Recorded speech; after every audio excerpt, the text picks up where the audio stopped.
Hey guys, Shelly here. Hope you are doing great.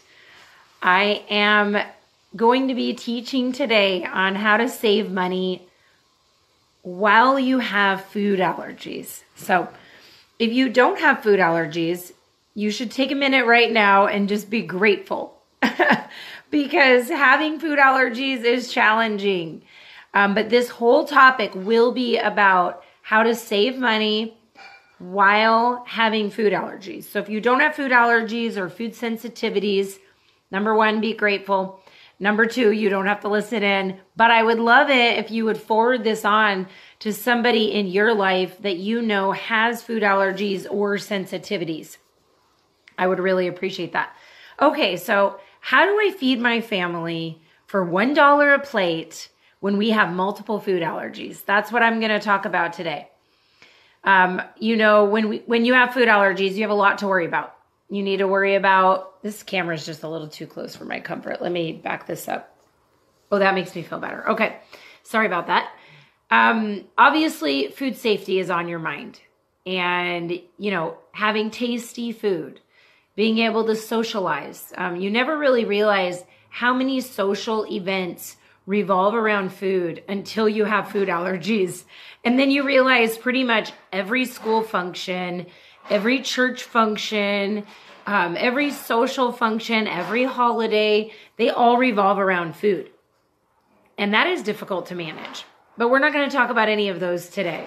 Today, we're going to talk about how I feed my family for $1 per meal when we have multiple food allergies. So one thing I've decided to do is one time a month, I am going to specifically address all of my readers who have food allergies. So those of you with allergies can be looking forward to 1 week a month, the theme at Dinner for $1 being how to manage food allergies on a frugal budget. Okay, so a lot of you know my story. I'll tell it super, super brief. When my son was diagnosed with food allergies, we just dove right in. He was very sick. We had no option but to eat a whole food, veggie forward, allergy free diet. Well, at the time, I didn't understand a lot of things. And so we just dove into the allergy free idea. And I spent all day, every day practically, not literally, but it felt like it, preparing meals that replicated what we had been eating before, creating allergy-free substitutes for what we were used to eating. And that just seemed like what we needed to do. Well, everyone was doing that. And overnight, our food budget blew up. And so did my time in the kitchen. I was spending just forever cooking. And consequently, we ate out a lot because everything that I made was complicated. So fast forward, when we decided to take our finances seriously, you guys know that I looked at my food bill and I said, oh my gosh, something needs to change. And I sat down and I honestly evaluated our entire food system. And this was, of course, years ago, long before I developed the Dinner for $1 system, and then long before I ever considered turning it into a book. But I looked at my food bill, the entire picture, and I recognized that one of our huge expenses was the fact that we were allergy free. Now, we were not in a position where we could skip being allergy free. We had to eat an allergy-free diet, so I couldn't just suddenly start eating allergic food. So I had to find a way to make it affordable. It is hard to manage food allergies, and then your children, watching them manage them at social events, and then as teenagers. I thought the little kid years were hard, but the teen years are actually harder. But anyway, so I honestly looked at our budget and I said, okay, what can I do? We can't eat allergic food. We have to lower our bill. What can I come up with? And my idea was, this is not a novel idea. I can't believe that it took me years to figure it out. But I thought, what if I avoid all the food that's labeled allergy free and instead focused on eating foods that were naturally free from allergens. So I decided to try that experiment, and I did, and it worked. Our food bill slashed overnight. The amount of time I spent in the kitchen slashed overnight. The amount of energy I spent on food slashed overnight. The amount of time I spent searching for recipes slashed overnight. My entire food system simplified tremendously. My time, money, and energy all simplified tremendously when I made that one change, which was just to focus on food that's naturally free of my allergens. So what does that mean? Focus on food that's naturally free from your allergens. I'm going to give you 2 examples. Example 1, okay, in our house, we have gluten, dairy, and egg allergies and intolerances. So among more, but let's just start with that. Okay, let's say that we decide we want to have lasagna. Okay. I don't think you have to be a genius to figure out that to make a gluten-free, dairy-free, egg-free lasagna is not easy. It's not easy, it's not cheap, and it doesn't taste good. So if I have yet to find a gluten-free, dairy-free, egg-free lasagna that we love. We have made a few over the years that were fine, but they're expensive. It's super expensive to make a gluten-free, dairy-free, egg-free lasagna. Okay, so then let's go on the other side. Let's take a homemade marinara with spaghetti squash and ground turkey and sauteed vegetables. I can cook a homemade marinara with sauteed vegetables, spaghetti squash, and ground turkey for $1 per person per meal. And it will taste delicious. As in, the standard that I use for food that's delicious is that anybody would eat it, whether they have allergies or not. The homemade marinara with spaghetti squash and sauteed veggies and ground turkey, I could serve that to guests and they wouldn't even feel like they were missing anything. If I served gluten-free, dairy-free, egg-free lasagna to guests, they would feel like they were missing everything. They were like, where's the lasagna? Because this isn't it. So you can see the 2 examples. Marinara for our family is naturally free of our allergens. Now, if you're avoiding nightshades, obviously this isn't a good example. Spaghetti squash, free of our allergens. Sauteed veggies, free of our allergens. Ground turkey, free of our allergens. Okay, so that's naturally free from our allergens. I can make that simply, I can make it delicious, and I can make it inexpensively. And it's healthier. I don't use the term healthy very often here because I'm not a nutritionist, a dietitian, a food expert of any sort. I have no formal training in food science.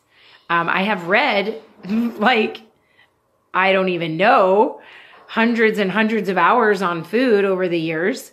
But that meal, the marinara and spaghetti squash dinner, is all whole foods. The gluten-free, dairy-free, egg-free lasagna is not whole foods. That is going to be a ton of processed foods. So when I compare meals that are naturally free from allergens, number one, they're going to be less expensive. No matter how good of a shopper you are, substitutions are more expensive. Let's compare those 2 meals again. It's also, in addition to being less expensive, it's going to be healthier. I already mentioned that. The marinara spaghetti squash meal is whole food. The other one, highly processed. Thirdly, the taste difference. I brought this up, but like I said, I could serve marinara and spaghetti squash to anyone who liked vegetables. I suppose if you hate vegetables, you wouldn't like that meal, but to anyone who liked vegetables and fresh food, they would love that. lastly, the time difference. The amount of time that it takes to produce food that is naturally free from allergens is much less. I know that I purposely, this is going to be a funny story for those of you who have food allergies, but I purposely completely avoid anything that uses almond flour. And here's why. Because I know that anything that uses almond flour, it's going to take me an hour. I mean, I could be wrong. Maybe there's some recipes out there that are really simple that use almond flour, but all of my experience with anything that uses almond flour is I'm going to be at least an hour on that meal. So focusing on food that's naturally free from allergens, you can cook a lot simpler dishes that take a lot less time. Hi, Ty. We're talking about how I feed my family allergy-free food for $1 per plate. So today's topic is exclusively for people with food allergies. I know you guys don't have any, yay for you. But for those that don't have allergies, I'm asking them to share this with any of their friends that have it. Because I'm teaching my number one tip for how to save money when you have food allergies.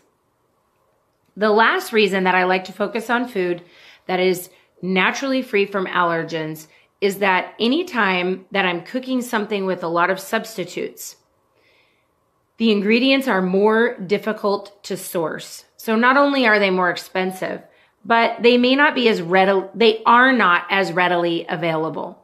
So gluten-free, dairy-free, egg-free lasagna, I have to go to special stores in order to be able to pull that meal off. I can go to any store in the Valley and buy the ingredients for spaghetti squash marinara with sauteed vegetables and ground turkey. That meal is available for anyone at any store. And those of you that have read my book know that one of my biggest ways that I save time and money is by reducing the amount of trips that I take. And by doing that, I'm reducing the amount of time and energy I'm spending on food. If I have to buy special ingredients and go to special stores, that's complicating my shopping. And then another side reason, and this is just completely personal, my soft spot is specialty food stores. The fancier the frou-frou store is, the more money I'm going to spend. Hi, Rachel. So for me, specialty food stores are like, I don't know, maybe shoe stores for shoe addicts or something. Like I'm a frou-frou food addict that's trying to be in recovery. And so when I go into specialty food stores, my eyes light up like a kid in a candy store, and I want all the fun food. Well, to feed my family for $1 a meal, I have to keep everything simple. So avoiding those stores or reducing the amount of stores that I go to helps me save money and reduce my impulse purchases. So to wrap up, my number one tip, Rachel, in case you're still watching, is to feed my family food that is naturally free from allergens, using ingredients that are naturally free from allergens. Now, does this mean that I don't ever cook food with allergy substitutes? Absolutely not. In our home, a couple of times a month, we have a special dinner that doesn't meet our $1 per plate standards. We cook maybe a homemade pizza night. I can't do that for $1. We have steaks. We do a lot of special meals. We like good food in our house. So one of our ways that we make sure to hit our budget is by a couple times a week, a couple times a month, having a special dinner that's more expensive because we love that. We like prime rib. We like good steaks. And so I found that one of the ways that I can help our family hit our budget long term is by making sure to cook special meals on a semi-regular basis so that we don't feel like we're, suffering for frugality. So all of our daily meals, kind of like our Monday to Friday or Monday to Thursday, 6 meals a week at least are $1 per person meals. But we definitely do splurge. And so on those splurge meals, those special fun meals that we cook for our family, where we might have like Shirley Temples afterwards or something like that, we always use substitutes on those nights. Also, every holiday, every birthday, all of those special occasions, we cook food and bake food with allergy substitutes. So what I'm referring to today is just my everyday, day-to-day cooking. Our breakfast, lunch, and dinner, day in and day out. If you saw but there are two things that we use every day as substitutes. We use a sub for milk and a sub for butter. Those are the only two. Other than that, it's really just special occasions. If you saw my regular grocery cart, you might not even know that we had food allergies by looking at it, because there just aren't subs in my cart other than butter and milk. And I've even started shifting my butter some and starting to use oils instead. But you know, that's just personal and another topic, but I'm even working on reducing that down. So anyway, if you want to read about this, it'll be coming out in a blog on Thursday. You can check your email box for that or my site, or you can rewatch this if you want to catch me live. And let me see. Today is the last day to register for book club. So if you're interested in book club, sign-ups close today. We start book club in about an hour and 10 minutes. Today we'll be covering the topic of how to set your budget. I know it doesn't sound exciting, but it is. Setting a budget is one of the best things I ever did in my life. It feels like it'll be bondage, but it's completely freeing, completely empowering. So if you want to learn all about that, you can sign up for book club. It's completely free for anyone who owns a copy of the book. Signups are only up for like another hour, hour and a half or something like that. Otherwise, next book club doesn't start till April. All right. It was a pleasure talking with you all. If you have questions about how we save money on food allergies, let me know. Oh, I forgot to mention, throughout the year, I will be posting our favorite allergy-free recipes that we use for special dinners and birthdays and holidays. So you'll want to be watching for those over the year, but because I'm only going to focus on food allergies once a month, you'll have to wait. It's going to take a while to get all of our favorite recipes out there. All right. Thanks a lot, guys.